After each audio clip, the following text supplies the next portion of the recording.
కథ చెప్తా ఛానల్ని లైక్ చేయండి, షేర్ చేయండి, సబ్స్క్రైబ్ చేయండి. ఈరోజు మనం నక్క తెలివి అనే ఒక కథ గురించి తెలుసుకుందాం. అడవిలో ఒక చిన్న చెరువులో ఒక మొసలి ఉండేది. ఆ చెరువులో బోలెడన్ని చేపలు ఉండేవి.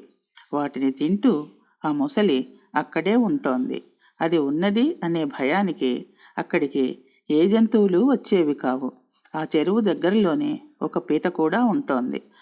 ఆ పీత మొసలి ఇద్దరు మిత్రులు. ప్రతిరోజు చేపలు తిని తిని మొసలికి వెగటు పుట్టింది.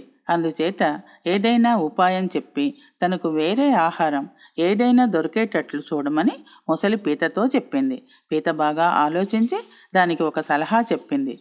నీవు ఒడ్డుపైన చచ్చిపోయినట్లుగా పడి ఉండు. నేను వెళ్ళి అడవిలోని జంతువులు అన్నింటికి నీవు చచ్చిపోయావని చెప్తాను. ఆ పైన జంతువులన్నీ ఇక్కడకు నీళ్లు తాగటానికి వస్తాయి. అప్పుడు నీ ఇష్టం వచ్చిన జంతువుని పట్టుకొని తింటూ ఉండవచ్చు అని అన్నది. వెంటనే ముసలి, ఓహ్, నీ సలహా చాలా బాగుంది అన్నది పీతతో. పీత వెంటనే అడవిలోకి వెళ్ళి, మిత్రులారా, చెరువులోని మొసలి చనిపోయింది. మీరింక భయం లేకుండా వచ్చి నీళ్లు తాగవచ్చు అని చెప్పింది. దాని మాటలు విన్న జంతువులు అన్నీ నమ్మాయి. కానీ వాటిలో ఒక తెలివైన నక్క మాత్రం పీత మాట నమ్మలేదు. అయితే పీతతో ఆ నక్క, నేను నీతో వస్తాను, నాకు చచ్చిన మొసలిని చూపించు అని పీత వెనకే వెళ్ళింది నక్క వెనకే వెళ్ళాయి మిగిలిన జంతువులు. నక్క మొసలిని చూసి అది చావలేదు అని ఊహించుకుంది.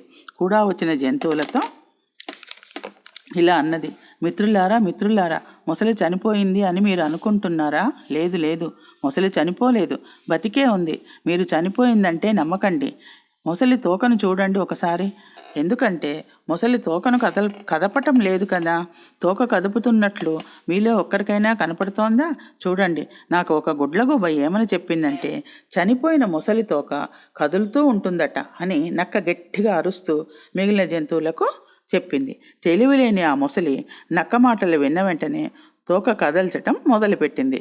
అది బతికే ఉందని నక్కకు ఇప్పుడు అర్థమైంది. వెంటనే గట్టిగా మిగిలిన జంతువులతో, మిత్రులారా, పారిపోండి, మొసలి చావలేదు, బతికే ఉంది అని గట్టిగా అన్నది. వెంటనే ఆ జంతువులన్నీ అక్కడి నుంచి పారిపోయి వాటి ప్రాణాలను అవి రక్షించుకున్నాయి. ఈ కథ వలన మనకు ఏం తెలుస్తోంది? ఇతరులను మోసం చెయ్యాలి అనుకుంటే మనమే మోసపోతాం అని తెలుస్తోంది. కథ కంచికి మనం ఇంటికి.